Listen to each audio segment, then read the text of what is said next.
nizera ko meze neza abakunzi ba Ihuriro TV de bamurisha kuri micro nk'abandi mu nyubako za Ihuriro TV. Guys, reka mbanze shimire mu bose manze kugira subscribe ku channel cyo YouTube nongera nsaba atarabikora ko mubikora kugira ngo mubandanye mwironkera ibiganiro bya Ihuriro TV.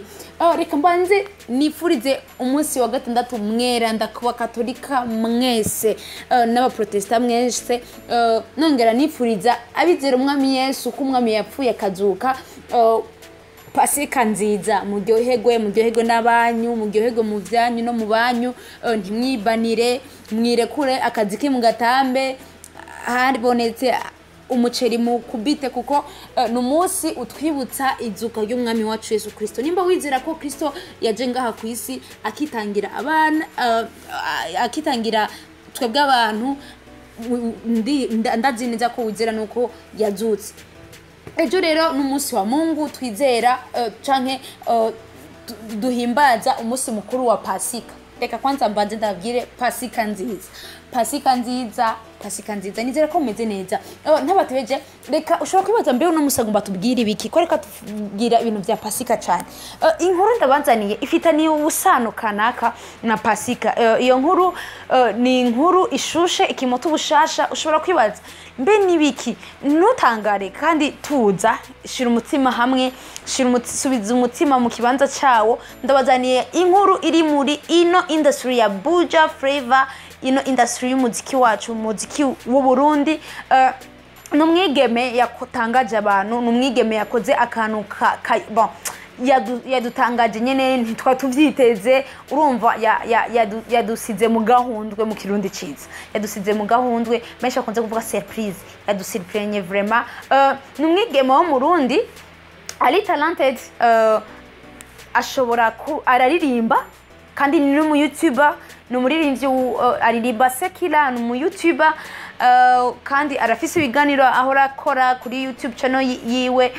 Rero yadutangaje nkuko nababwiye ko ino nkuru ifitaniye isano na Pasika.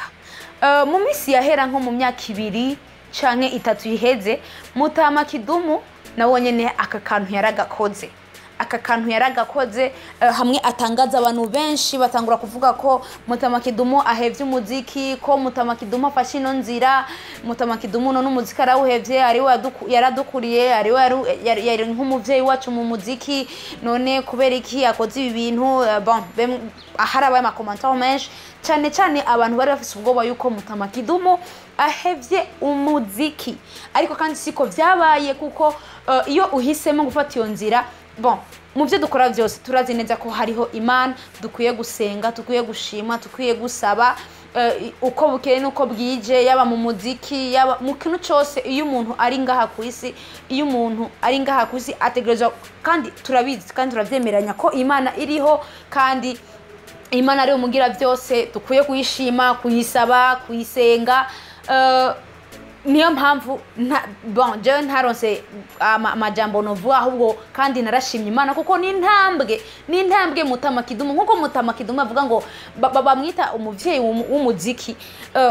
Ni intambwe nziza yakoze kugira ngo yereke abandi bana ko inyuma ya byose iyo uja hose harabaho Imana niyo ya mbere kandi tukwiye no gushima.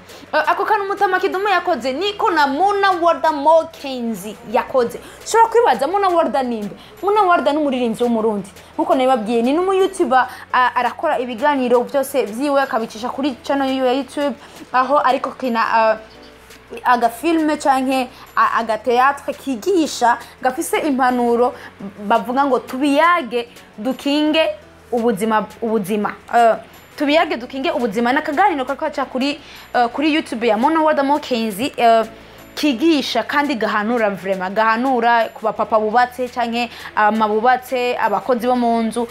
Nimba utararaba wonca kwanza kukaraba. Shoko kwibaza Mona Warda nkuko nababwiye, Muna Warda ari talented kandi Muna Warda n'umuririmbyi w'umurundi ariko arabikora neza. Yamenyekanye ku ndirimbo Tell Me, ndirimbo Suko, n'indirimbo yitwa Shaka. yakoranye na B-Face on the floor. Hari n'indi ndirimbo nshasha imaze indwi zibiri isohotse nkuko nababwiye, ni indirimbo iri kuri bice bigacika, ni indirimbo nziza ifite amasanamu meza, isukuye, itambika, indirimbo vraiment ikoze kuri level idasanzwe. Ni indirimbo yise Ndafuha yakoranye na Mutama Kidumu Jean Pierre Nimbona.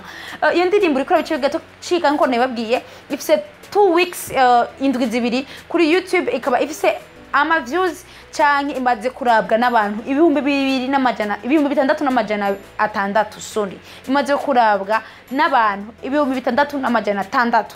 Ruva ko ari indirimbo iri kure bice bigacika. Ushobora kubaza mbe Muna Warda yakoze iki? Muna Warda yafashe inzira nziza kandi novuga nti inzira yo kugororoka. Muna Warda yemeye kwizera Kristo nk'umwami n'umukiza mu bugingo bwiwe. Ushatse kumbwira mbe yazemereye hehe, habona nde, yabikoreye hehe, yabivugiye hehe? Nushake kumbaza birebire, raba ino foto iraza kukubwira byose. Muna Warda yafashe inzira yo kugororoka, yabatijwe mu mazi menshi. Sasa mvuze mu mazi menshi mu bitahure, kuko mu bakatolika babatiza mu mazi make, kandi n'ukwizera kwabo hitwo kubahora nkuko no mu baporo mu baprotestant babatiza amazi mu mazi menshi, kandi nabonyene no kwizera kwabo. Ariko gikuru nuko yaba mu katolika, yaba mu mizilima, yaba mu protestant, tose twizera Imana imwe rudende. Imana rero nayo ikaba iri mu ijuru. Muna Warda rero mvuze ntiyabatijwe mu mazi menshi mu bitahure ko yabatijwe mu baprotestant. Yemeye kwizera Kristo nk'umwami n'umukiza mu bugingo bwiwe. Yemeye kwizera Kristo nk'umwami n'umukiza mu bugingo bwiwe. Ndasubiyemo, yemeye kwizera Kristo nk'umwami n'umukiza mu bugingo bwiwe. Haho yabishingeye ntahe, bavuga ngo yubatijwe yaba mu bakatolika cyangwa mu baprotestant, izi ukoze ikintu cyitwa kubatiza uba ushinze ikirenge mu cya Kristo, kuko turavye mu bitabo vyeranda cyangwa mu mabible dusoma turabona ko na Yesu yabatijwe. Nawe acavuga nti mubikore munyibuka. Uwizera Kristo nk'umwami n'umukiza mu bugingo bwiwe arabatizwa ubwa kabiri. Abatizwa ubwa kabiri babyita kuvuka bushasha. Muna Warda rero yavutse bushasha. Muna Warda twari tuzi siwe turiko turabona ubu.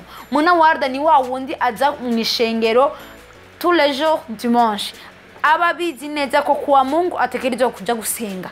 Muna Warda bindi yavuga ngo n'umusire Queen yiyemera, nibaza ko kuri no mwanya atariko tumuzi.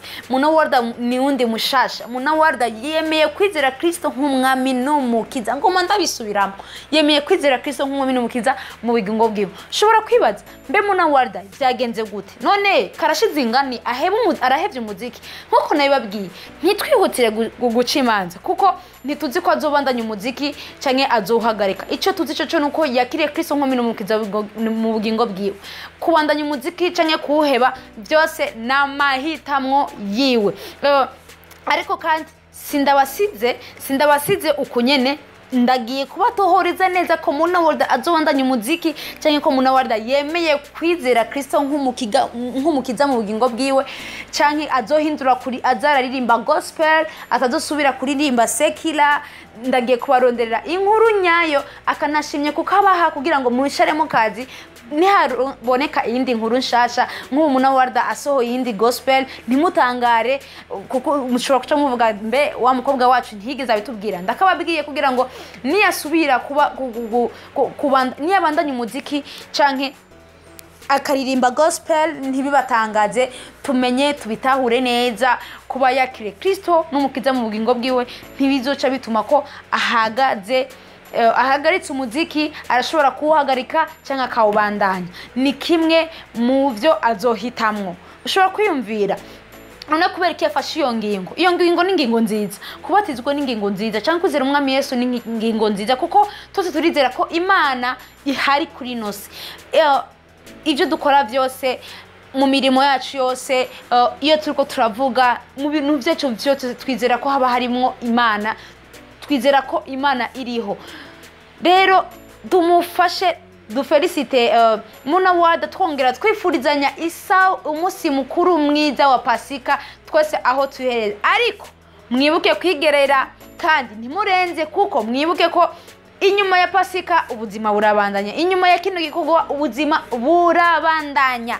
Pasika nziza rero, kandi muryoherwe mu banyu no mu byanyu. Twongera twifuriza Muna Warda kubandanya ino nzira yahisemo kuko ni inzira nziza, ni inzira yo kugororoka, ni inzira ishemeye kandi iryoshe cyane, kandi ndasubiyemo kandi iryoshe cyane. Amashi menshi kuri Munawarda, twongera tumushimira, tunamusweta, tunamutera intege abandanye iyo nzira yo kugororoka. Umunsi mukuru mwiza kuri mwese.